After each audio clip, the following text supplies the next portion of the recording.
What's happening, party people? I guess this is business meeting part 3 since they're running so close together. I am still in Las Vegas, Nevada. Looks like I'm gonna leave here first thing in the morning. I got several things to take care of today. I got the most important thing taken care of today. Number one was I dealt with this ticket that I had. You know, temporary registration from Ohio expired a year and a half ago almost, and when I came a couple months ago, I moved the car. Police got behind me, pulled me over, gave me a ticket for driving on an expired registration. I can't get a full new Ohio registration until this vehicle is in Ohio, where they'll do a VIN check, issue me a full registration. I'm in Las Vegas. I had to abandon the car here. I've been messing around here trying to help people. So the ticket initially was $250. I went to what they had on there is a court date yesterday. It wasn't actually a court date. It was some kind of hearing date or something. So they scheduled me a court date for today, which was the next day. They kind of rushed it. It's normally 10 days out. I told them I didn't like being a hostage here, so they penciled me in and got me in today. The judge called me up. By that time, as you may know, I got a permit from the state of Nevada to move the vehicle. Get it out of here. Let me tell you what the permit reads. This is called a special drive-away permit. So if you purchase a vehicle out of state and you need to drive it to your state, one of two things you need to do. One, you need to get a permit to drive the vehicle from where you're picking it up to your home state. Or two, you can go to your home state with proof of purchase and they will issue you a temporary tag per se, so that you can pick the vehicle up and bring it back to your state. However, that's normally a temporary thing, 30 to 60 days. Ohio's was actually 45 days. I'm way past 45 days. I'm almost a year and a half into this thing. So since I'm showing up in Nevada to take the car out of here to Ohio, I went to Nevada's DMV and got a permit to take the car from here and get it to Ohio. It's a 30-day permit. It appears that it's like a temporary registration. I could probably drive the car anywhere. I'm legally allowed to drive the car, and I don't think any officer can legitimately give me a ticket for driving a vehicle on the roads with this permit. So I should be good to go. Couple things that I've been thinking about over the past few days. The first thing is I am going to go into my Patreon account, contact all my Patreon supporters, and find out your location.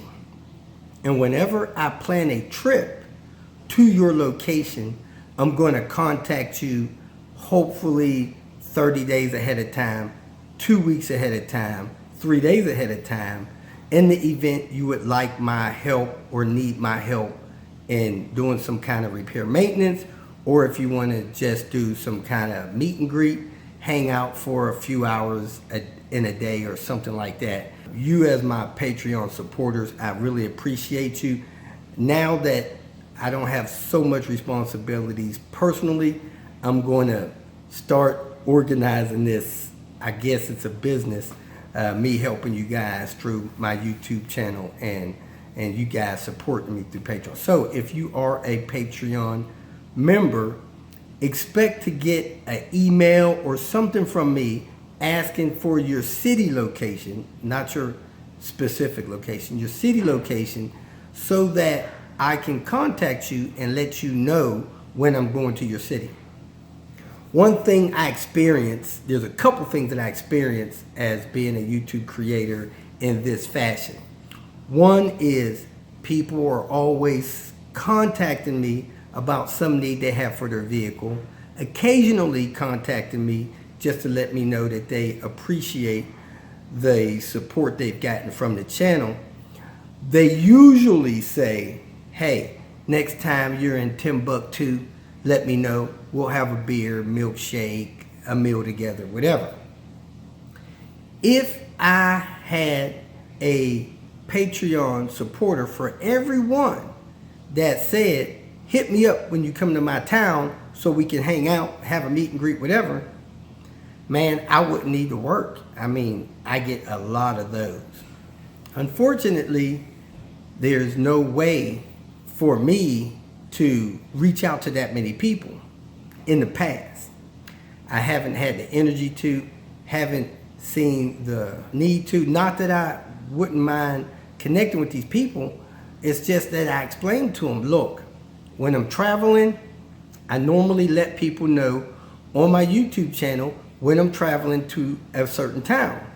If you're a daily watcher, you will hear that announcement, hey, I'm coming to your town, Timbuktu.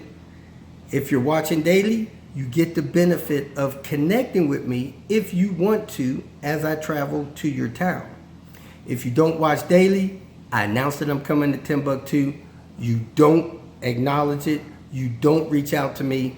We don't get together. Another little thing on that situation is this. I experienced this with my family. You know, I don't know how to put it really nicely. However, if I live in Cincinnati, Ohio, and I travel 1,000 miles close to you, now I'm in Timbuktu, and you know that I'm in Timbuktu, why don't you drive 30 miles to meet me in Timbuktu? Why do you request I drive an additional 30 miles to meet you in Timbuktu? Cut me a break. If you can. If you can't, I understand. But if you can, cut me a break. I would appreciate it. Meet me in Timbuktu. Don't make me drive to Timbuktu. I drove 1,000 miles. You can't drive 30? It's just a thought. So, I mean, I have good friends that I've met through what I do here at YouTube. And an example is a friend of mine named Henry. He lives in Timbuktu, Kentucky. He has met me in Cincinnati. He's met me in Covington. He's met me in Dayton. You know, this guy, he does everything he can to make it convenient for me, and I appreciate him for it. And I've been to his home. I mean, man, he's like my big brother. You know, if possible, come to Timbuktu. If not, I understand. So don't feel like if I'm so busy in Timbuktu and don't break off 3-4 hours to go to Timbuktu, please don't interpret that as I don't care. It's just that, man, it took a lot to get to Timbuktu. I didn't have time to make it to Timbuktu. I just didn't. I'm behind schedule 6 months at least. A year in some people's cases. I can't make it, you know, so there's that. Another thing, please, well, I mean, you do if you want. If you send me a text message with a video attached to it, that doesn't work well on my phone. I'm probably, as I've said before, just going to delete it. I'm not even going to try to watch it. It's horrible quality when you send a 1,000-pound item to an item that was designed to take 2 pounds.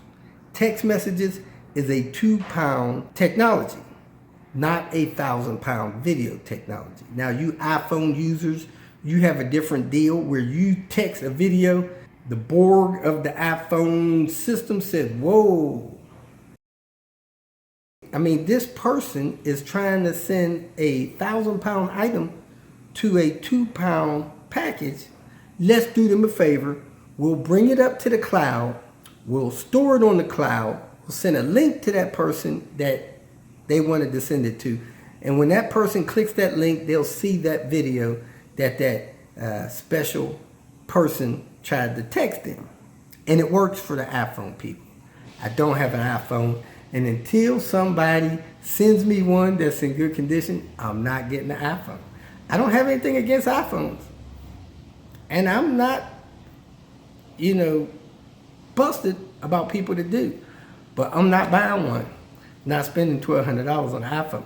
I'm just not going to do it. I got a couple phones here that are somewhat working for me. I got a nice digital camera that I can use. I got GoPro, dash cam, this, that, and the other. Not the cutting edge technology stuff. I got my buddy Gene, he keeps telling me to get a GoPro Hero 8 GoPro. I don't feel like I'm in a position to spend $300-400 on a GoPro because I don't see using it enough to reap the rewards of that. Now, I'm considering maybe getting some help. Someone that'll help me tie all this stuff together, organize it better, package it better, and it run better for me and for the people that need my help. Then maybe I'll get a GoPro, set it up, let it run, do things like that, more editing. But you do gotta understand that all of that stuff is time consuming, and when it takes more time, it slows down the work. There's a creator named Eric the Car Guy. I seen a video he did years ago where he was explaining to his viewers, look, I can't do videos and teach you guys how to do things and run a shop. The two don't jive. He's just one person and it's two full-time jobs. So he couldn't do both. He had to decide. I think he chose to do mostly the creator YouTube stuff, and therefore his shop suffered greatly for that. He cut his client base down. Well, most people will choose the avenue of highest profit. I didn't get into this to really profit. I'm not against profit. I got into this to help people. That has worked out well. I've been able to help a lot of people, and man, I've profited some, and hopefully I'll go ahead and run this thing a little better. I might make more profit off it running better, and then if I ever get to an age where I can't work anymore, maybe I'll have a couple of bucks put aside where I can eat and not live in the streets. That's the goal. Retirement, having enough money to keep a roof over your head, food on the table, and medical expenses paid. That's how you want to grow old. You don't want to grow old pushing a cart down the side of the street, living under an underpass. But if you can't work no more and you don't have money set aside to help you, probably where you end up being. Recently found Diane's uncle in some senior care facility in the Atlanta area that didn't even have shoes on his feet. That stuff happens, I don't want my life to go that way, but if you don't have kids that can help support you when you get elderly, and you don't have money to support yourself when you get elderly, you may end up on the streets or in a facility where they don't even care if you got shoes. Sad situation. And somebody mentioned this to me, and I do have a heart for elderly people. I don't know why I'm getting off subject, but if I won the mega million bajillion lottery, which I won't because I don't spend $2-3 on that stuff, and I had $1 billion, I would probably use that money to support the elderly and their elderly senior care. I'd open up retirement homes, things like that to support these people, because there's nothing sadder to me than children or extreme elderly not having care. So I'm gonna get this Patreon thing in order where I can contact you guys before I get to your town. Please stop wasting your time and mine texting me videos with my phone number. And I'm also going to get better organized with shipping people's parts out. And it's hard to do when you're traveling, can't get to a junkyard that has parts people's needs. But like I said before, feel free to send me a text reminder if you're looking for some part and you think I can get it. When I find it, I'm gonna send you a text. Man, if you could reply to it immediately, that would be good, because when I get to a junkyard, if I see a part you need, I gotta know if you still need it, if you want me to buy it. I hate to buy it and then contact you, say, hey, I found your part, and you say, oh, I don't need it. I junked the car. I bought it off eBay. I got it from the dealer. Now I'm sitting here holding a bag on a part that I don't need. So if you need a part, you're serious about me getting it for you, send me a text message, we'll reply. Send me a deposit. If you send me a deposit, you're going to, one, remind me weekly that you need that part.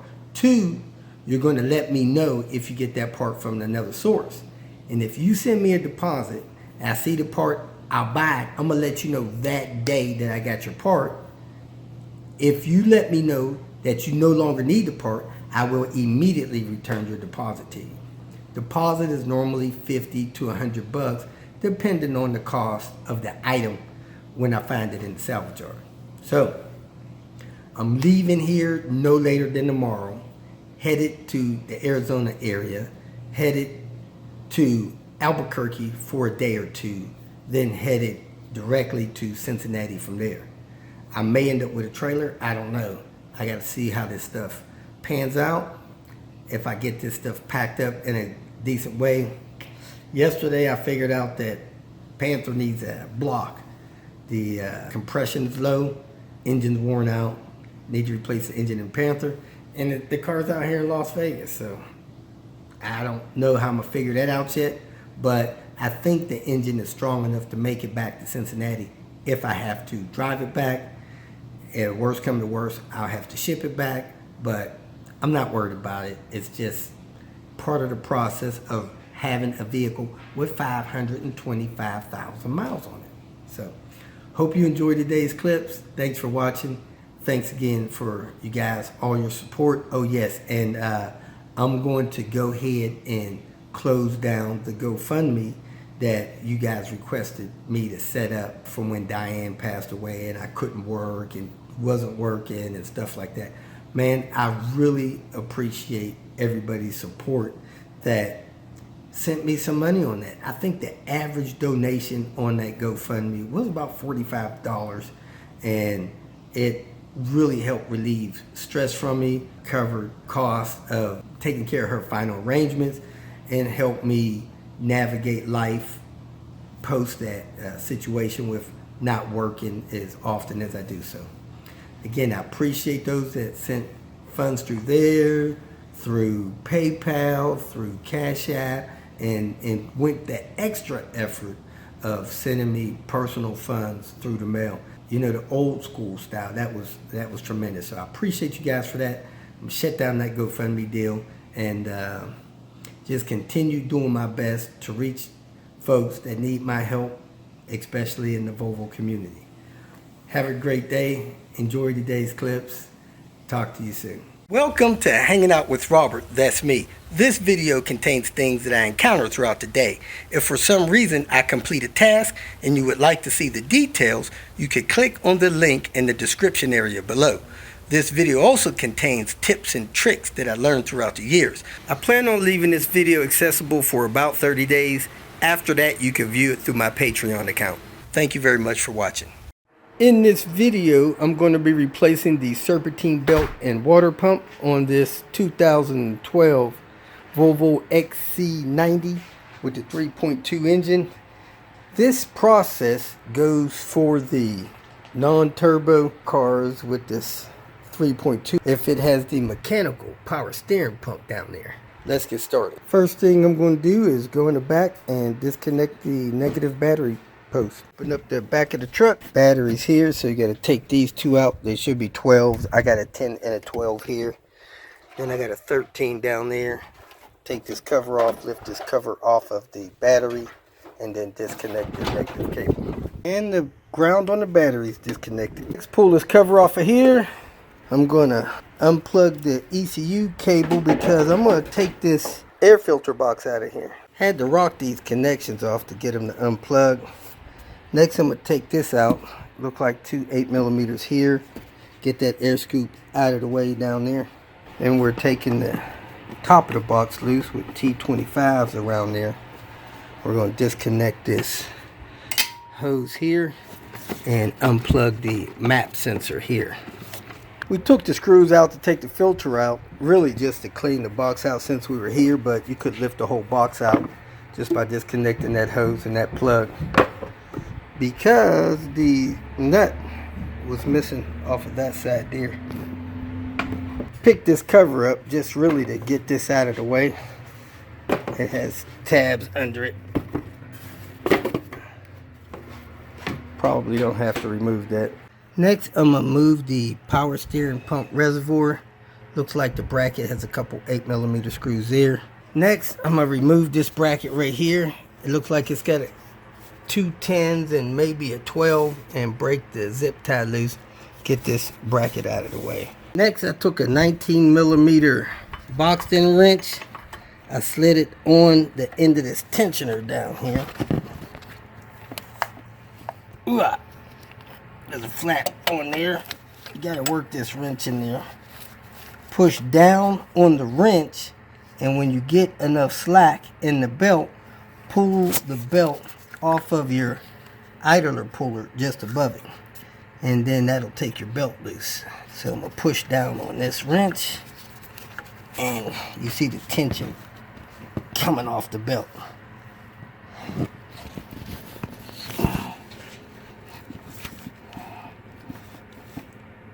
And if you can push it down far enough, you could put a pin in it. It's got a hole on top of that tensioner, and you could pin it with a loose tension. The hole, I think, is on the front side of it. So I set a T10 Allen in there, and as I pull the tension off, I'm going to see if it'll drop into the hole that'll hold the tension off of the belt. Didn't move it far, and that Allen fell in a little deeper. Now I'm going to try to work the belt off of this idler pulley over here. And it's off. Now that there's tension off of this AC compressor, I'm going to undo the AC compressor at that mount there. And I think there's another larger mount down here behind this coolant pipe. Bolt down there maybe.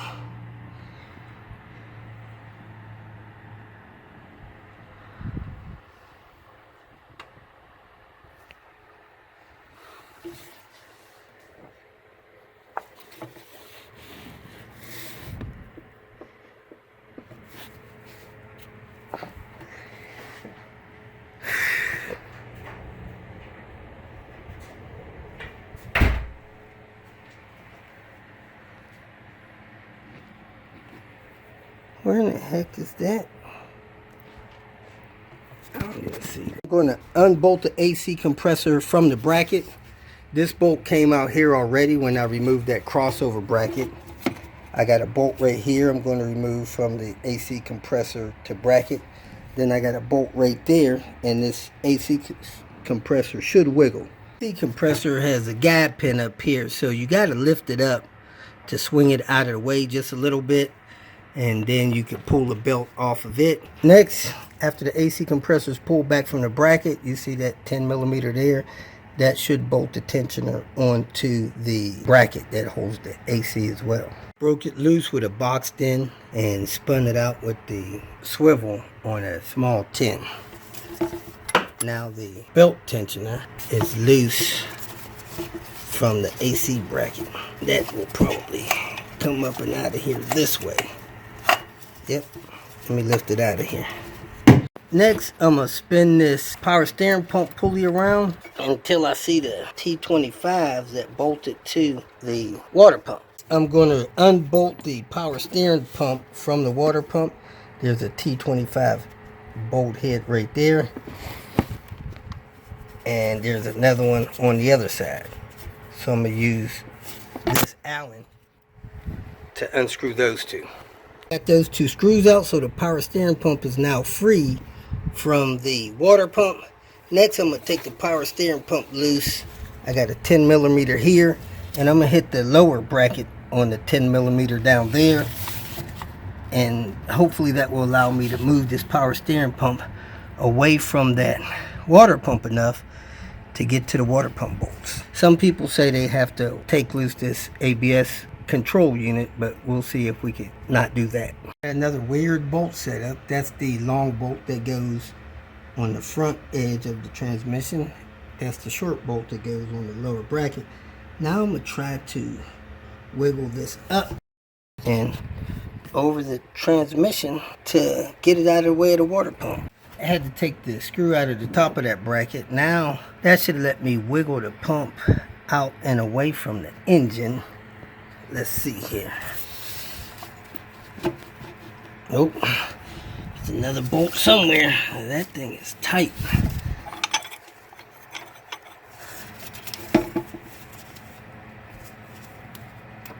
Gotta find that other bolt. Another bolt on this power steering pump is down over the back side.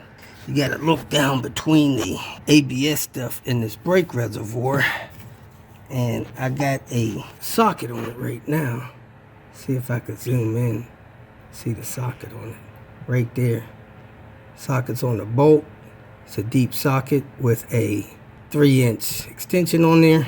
Next, I'm gonna unplug this vacuum line from the transmission there, so I can have room for my hand to reach around down there and take these bolts out of this power steering pump and the bracket for the ABS module. Just massage it up and off of there. Try not to break anything. I'm gonna put a ratchet under there, snap it in there and break that loose and turn it out. After I broke it loose a little bit, turned it a time or two, I was able to reach my hand under there past the wire harness and unscrew it. Now I'm gonna take a magnet and run it down there and catch the screw. And that's the screw. Another screw with a different length on there for us to get mixed up. That should allow me to pull the power steering pump directly off of the water pump. Man, it's got some kind of bushings in that water pump pulley. The belt's out of the way.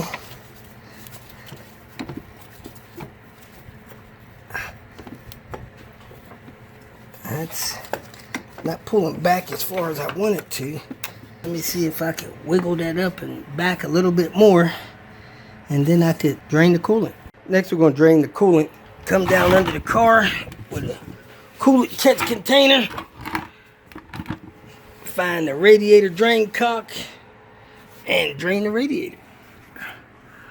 Do do do do do do do do do do do do.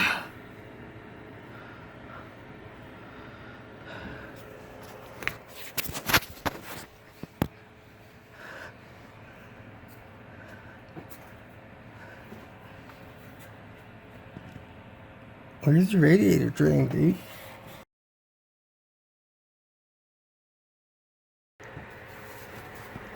You gotta take this off to drain the radiator? I don't think so. I don't know.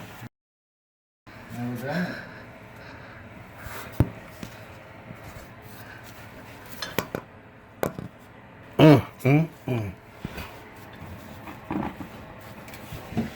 Oh, you're talking about that cover? Yeah. Really? There's the radiator drain on the driver's side. So this metal plate here is in the way. It looks like it's welded to the bottom of the car. How interesting. So do people just... Oh crap. Dude, this is crazy. Next we need to take this guard off of here. You got two 13 millimeters there, two 13 millimeters there, and this will drop down out of the way so you can get at the radiator drain. There's two more screws from the plastic piece about 4 inches back. You got another 13 up there and on the other side. Had to maneuver that around a little bit and put a little pressure on this plastic bumper to get that to unhook from the frame of the car. Anyway, here's your radiator drain. You need to loosen that with a 13 millimeter or the Allen that goes in there. drain your coolant out. Take this fuse box loose just to wiggle it. Squeeze this tab here, pivot this up and over. Trying to find any screws I need to get this loose. I'm gonna take this 8mm out there, pull that 8mm out there, took this 13 off here, get these two positive cables off. Then you can see down there, I think that's 8mm as well. Those two screws out, you lift this side of it up, slide the whole thing, then you can wiggle this way.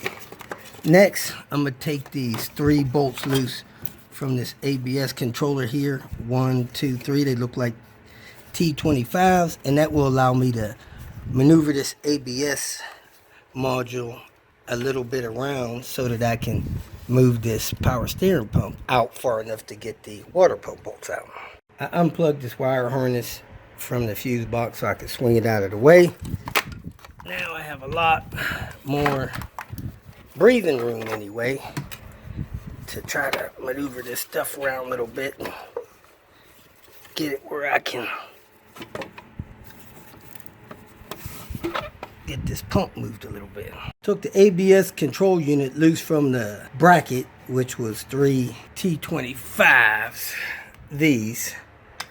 Then I reached under there, took a bolt out of the front edge of the bracket, bolt out of the back edge of the bracket, loosened the bolt in the center of the bracket, then lifted the bracket up, out. Then I unplugged the brake reservoir sensor on the back side.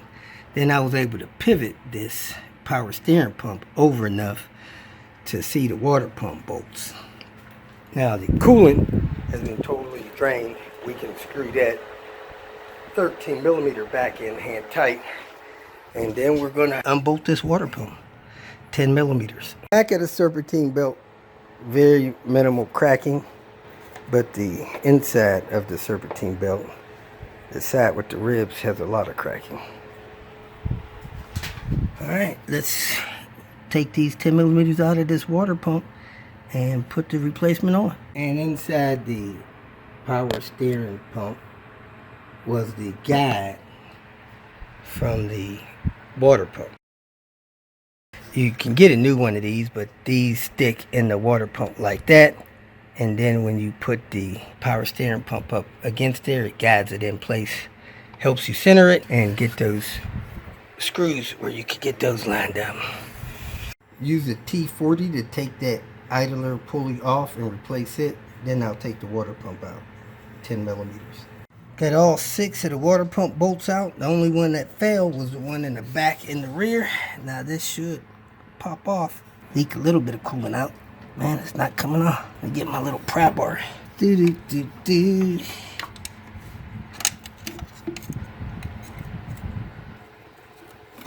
Here it comes. And there's the coolant going out. And it has O-ring under there. And the coolant is still coming out. Can you put the bucket under there? No, it's not. Here comes some more. We need a catch pan under the car. Let me show you where, because it is running under the car. The bucket didn't fit. Running back there. 3 places. You can place the new O-ring in place. You can brush that off with a wire brush if it looks like it had some buildup on it, and put the new one in place and start to screw it on. Use the tiny screwdriver to dig that gasket out. I'm going to put the new gasket in. I actually pulled this clutch off of there so I could get to that last bolt down there in the back lower corner. If you're going to torque them to 12 foot-pounds, no more. And I'm going to put this back on in this hole here. Do-do-do-do, wherever it goes. And then put the alignment pin back in it and bolt the power steering pump in place. Next, I'm going to loop the belt over there and then bolt that power steering bracket back in place. And this is a Volvo Gates belt. I hooked the belt down in place. I plugged the power steering pump into the water pump. I put those 2 bolts in finger tight on both sides, 180 degrees. Now I'm going to start all the bolts to bracket up the power steering pump to the transmission. And then I'm going to tighten them down. Then I'm going to tighten that bolt down in the pulley, those two T25. Started this first bolt in, the power steering pump. Then I put the back one in, tightened it down. Then I tightened down this one.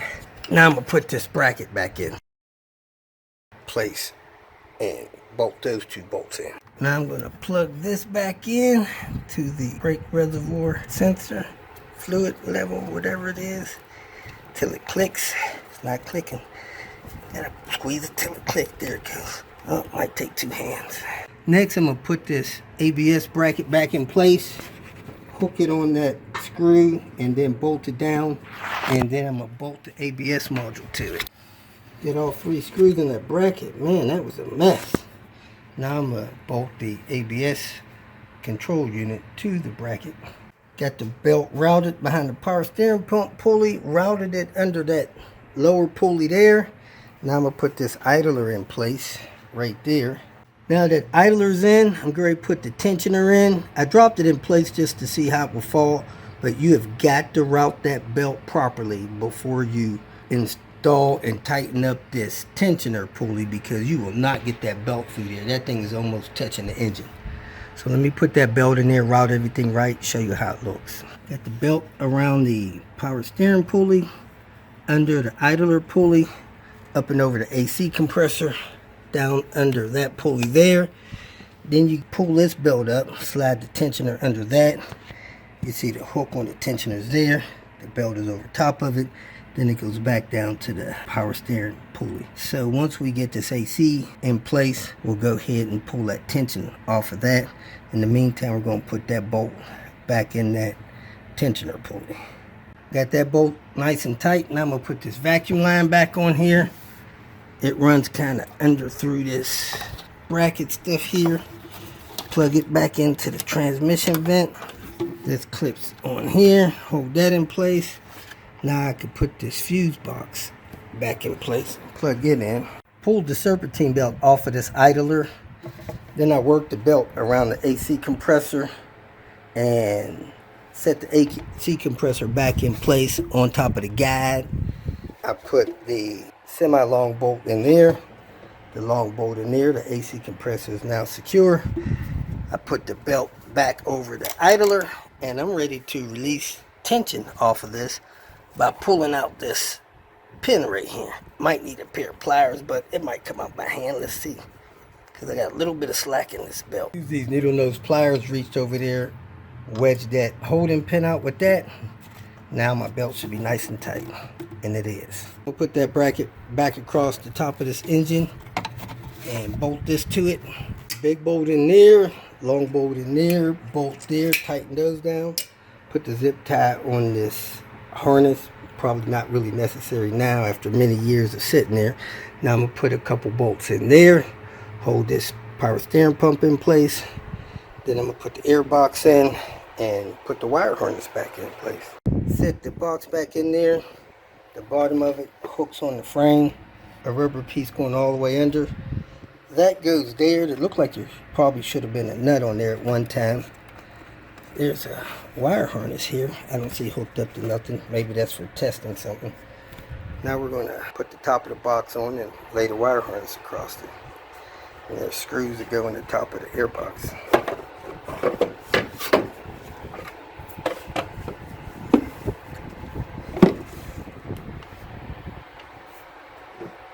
We'll plug it in, put the clamp on it, screw the screws down, then lay the wire harness across and plug everything in. Got this stuff plugged in. I got the positive cables bolted down. I'm going to snap this cover back on it. It opens up, hooks across. Close that up. I'm going to set the cover back over there, set the cover back over there, then go under the car and put that stuff under there back together. This goes in hand tight. Then I got to get this piece here back in place, hooked up back over the frame. Put that splash pan bolt back in and go hook up the battery. Here's our air snorkel. Put that back down to the air box.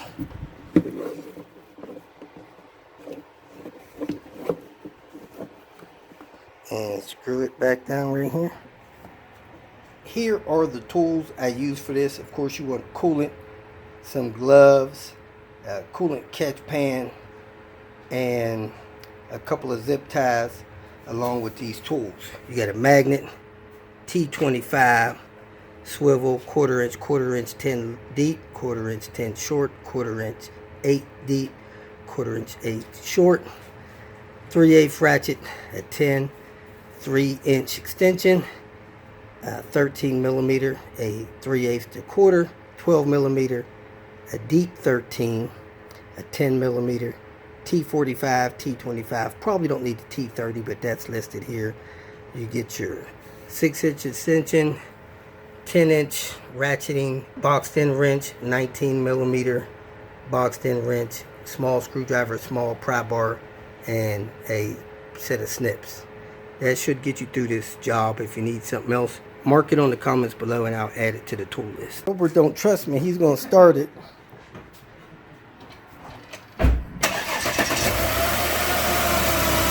Turn like a kid. Coolant levels dropping.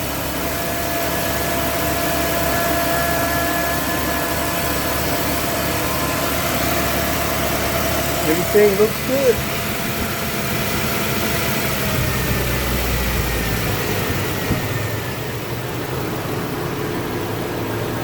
Coolant levels still dropping. And I think I forgot to tighten up these 2 bolts. Let me do that. P.S. Make sure you tighten those 2 screws on the power steering pump pulley to the water pump clutch, because they're hard to reach when you have everything together. Ask me how I know. Last but not least, make sure you plug your map sensor back in. The car will run great without it plugged in. Ask me how I know, but it will set off your check engine light. If you feel that this information was useful, please like it and share it with your social media friends. You can subscribe to my channel so that you will get notifications of future videos that I post. You can follow me on Twitter, and if you need to contact me directly, please visit my website. And if you have any questions, leave them below, and someone or myself will reply to them. Again, thank you very much for watching.